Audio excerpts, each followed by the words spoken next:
ये जो खानपुर के बेर हैं ये टोपा टेक्सिंग की ख़ास सौगात है और लोग बड़े दूर दूर से ये बेर लेने के लिए आते हैं। मैं भी टोपा टेक्सिंग शहर से ये बेर लेने के आया हूँ और ये बेर मैं अपने अजीज़ों को लाहौर और सरगोदा में बेचता हूँ। वो हमेशा मुझे फरमाइश करके ये बेर मंगवाते हैं।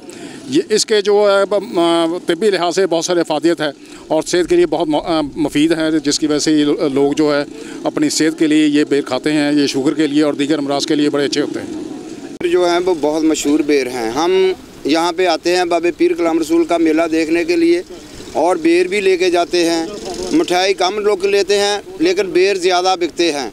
इनके बेर जो हैं वो पूरे नहीं होते, इतने बेर बिकते हैं कि जो दूर से शहरी आते हैं, बाहर से भी जो आते हैं शहरों से, वो भी बेर लेकर जाते हैं और हम अपने रिश्तेदारों के लिए भी बेर ये लेके जाते हैं। और जो बाहर रिश्तेदार दूर दराज वाले हैं वो भी साल ये बेरों का इंतज़ार करते हैं कि मार्च का महीना आए और हम अब पीर कलाम रसूल के ये बेर खाएं।